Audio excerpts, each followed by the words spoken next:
It is the second day of the year. The fireworks are gone. The party is over. And right now, the silence is setting in. This is usually the moment where the panic starts. You look at the calendar and you feel that heavy weight on your chest, the weight of expectations. You told yourself that this year would be different.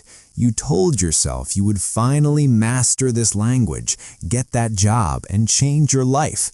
But now, staring at the blank slate of a new year, you don't feel excited, you feel pressured.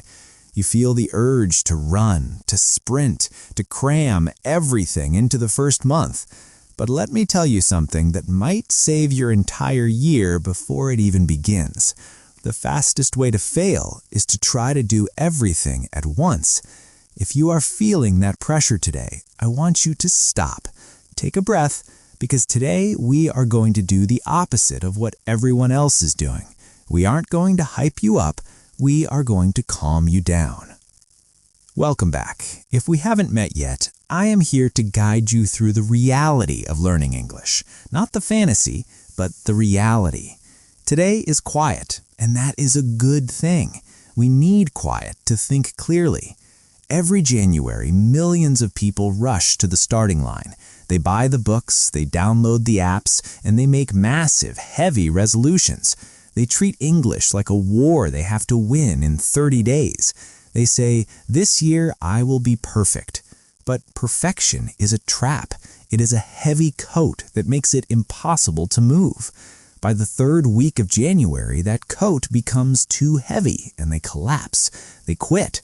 They feel disappointment, and even worse, they feel shame. They think they failed the year, even though the year has barely started. We are not going to do that. We are going to build something that lasts. We are going to talk about why you are actually here, why motivation is a liar, and how to build a system that works even when you're tired. Section 1.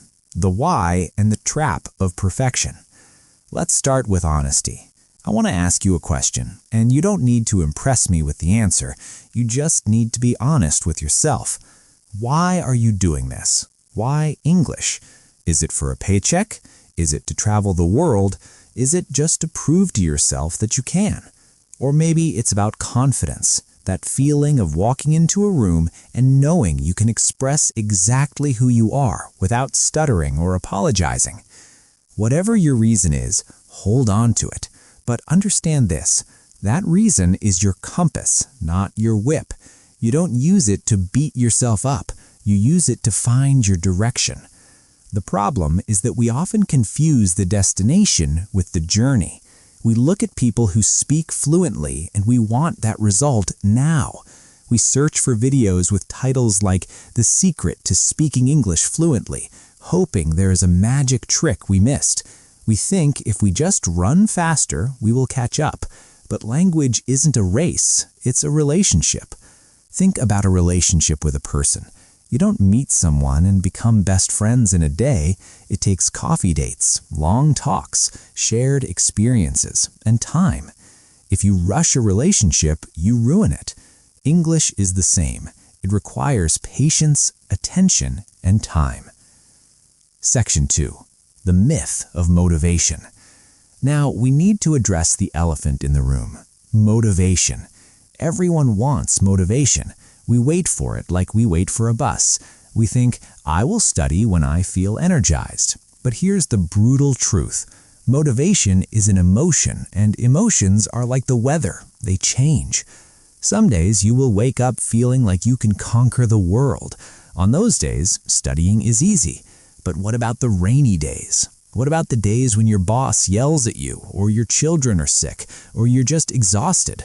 On those days, motivation disappears. If you only study when you're motivated, you will never be consistent. This year, we are not chasing motivation. We are building commitment. Commitment is not a feeling. It is a quiet decision. It is the ability to look at a difficult day and say, I will do it anyway. It doesn't have to be perfect, it just has to be done. Imagine a child learning to walk. They stumble, they fall, they look silly. Does the child think, "I have failed. I am not talented at walking"? No, the child gets up and tries again. They don't have an ego. They don't have shame. They just have commitment to the process. As adults, we carry so much baggage. We're terrified of looking foolish. We think if we make a mistake, we are failures.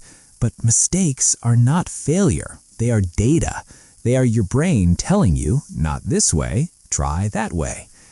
So if we aren't relying on motivation, what do we rely on? We rely on systems. This is where most people get it wrong.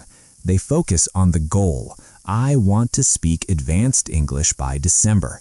That's a great goal, but a goal cannot help you on a Tuesday morning in February.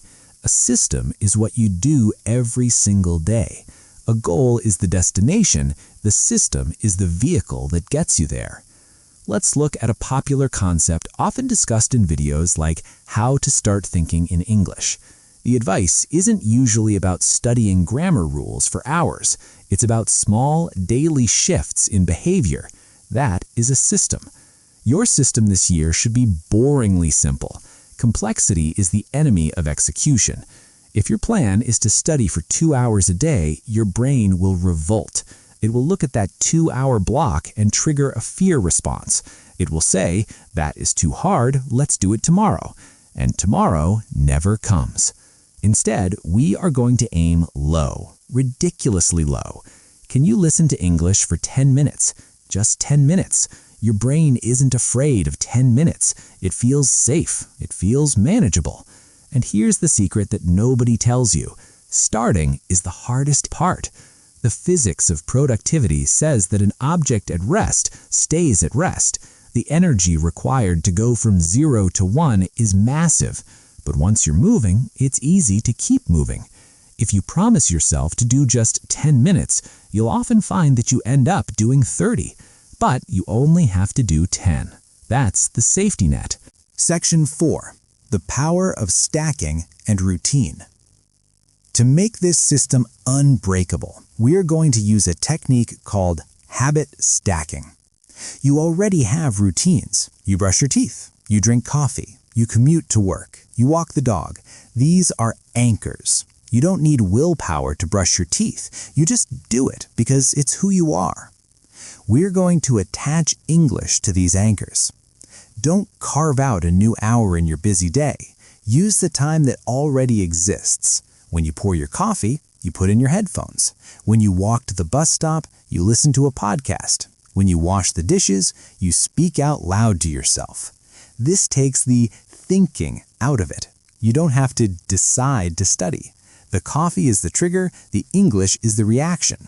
Over time, this becomes automatic. And remember, we are talking about input. Many learners obsess over speaking fast. They think speed equals fluency. But fast speech that is full of errors and panic is not fluency. Fluency is flow. It is comfort. It is clarity. Allow yourself to be slow. Slow is smooth, and smooth is fast. Section 5. The dip and the concept of grit. Now, I need to warn you about the future. Right now, you might feel okay, but in 3 weeks or 2 months, you are going to hit the dip. This is the moment where the newness wears off. You have been studying for a month, but you don't feel like you've improved. You feel exactly the same as you did in January.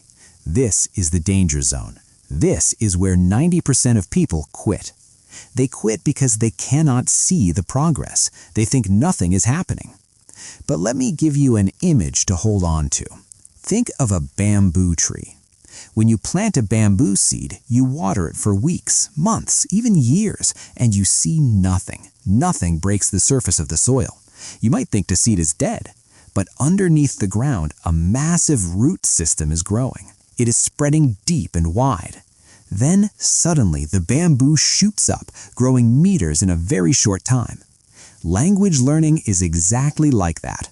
For a long time, you are building roots. Your brain is physically changing. Neurons are connecting. Patterns are being recognized. You cannot see it yet because it hasn't broken the surface, but it is happening.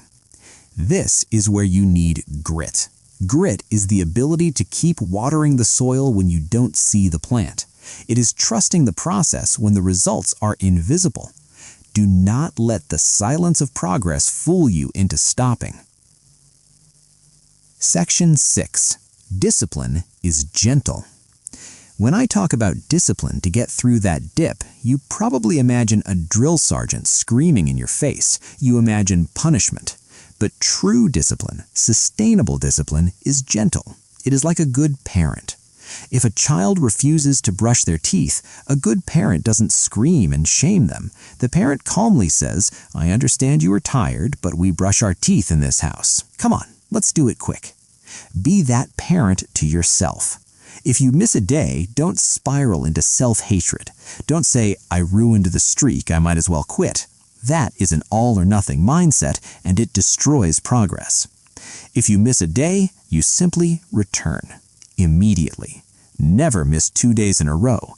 Missing 1 day is a mistake. Missing 2 days is the start of a new bad habit. We are building an identity here. You are not trying to learn English. You are an English speaker. Think about that shift. A person who is trying can quit. A person who is something just does what that person does. If you are a runner, you run, even in the rain, even when you are slow. You don't stop being a runner because you had a bad run.